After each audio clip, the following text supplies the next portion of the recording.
video is about composting. I'm standing here in my backyard. I have a compost set up, and what I have here is very simple. I made it out of 3 pallets. One pallet here, and one pallet in the back. That's how I do my composting. I've been composting for many years, and when I first started I was concerned that it was going to smell bad. There's no bad smell there. The advantage of using the compost heap is this is way in the back part of our backyard, and it keeps stuff out of the trash can that other people in our neighborhood throw out.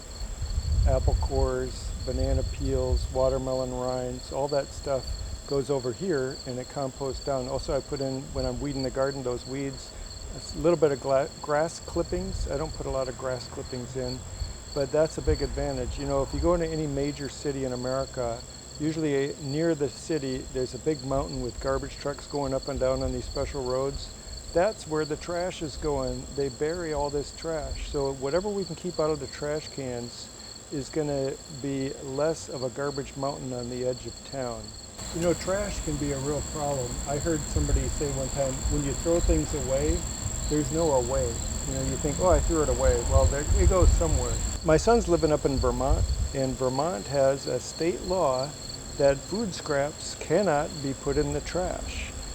Pretty amazing thing. So people are encouraged to compost in their backyard, or the other system is people have a bin and they'll put all that stuff in the bin, and you know how we have the garbage truck come once a week and the recycling truck? Well, they have the composting truck that comes around their neighborhood.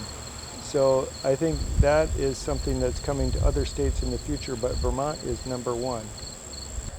I don't do anything to this compost. I don't go in there and turn it over. I don't wet it down. I don't go in poking the thermometer, checking the temperature. I just throw scraps on it, and about once or twice a year I'll go in there and pull out the beautiful black compost off the very bottom. So I'm very minimalist.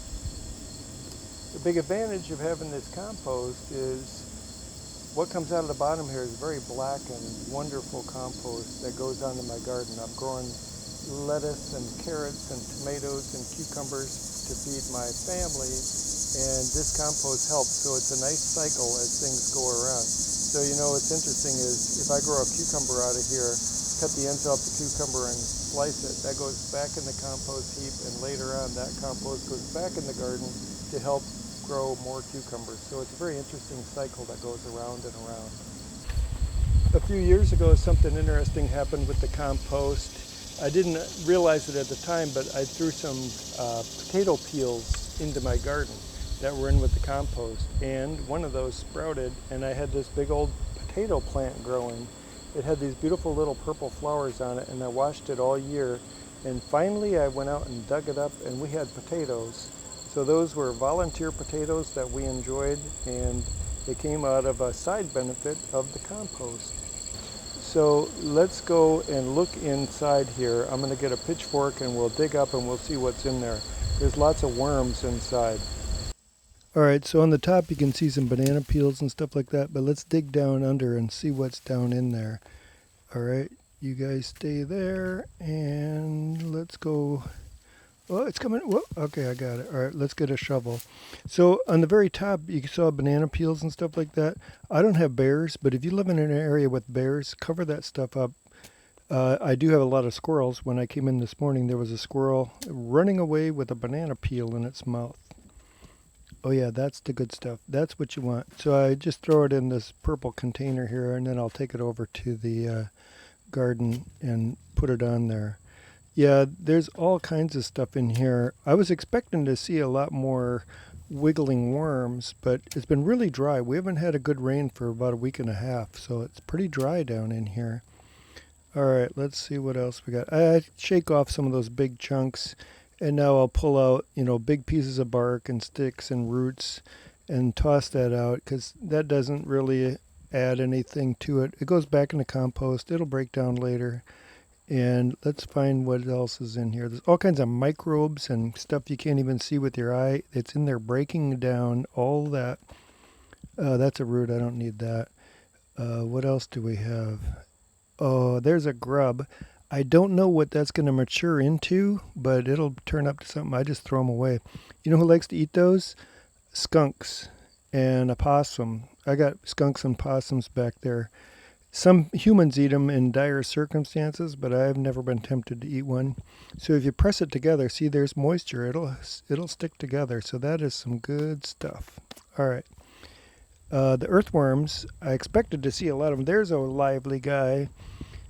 Ooh, look at him go. All right. Jump back down in there. Back as you were. Sorry to bother you. Let's see if there's more. That one's lethargic. So, yeah, I found 2 in there. Anyhow.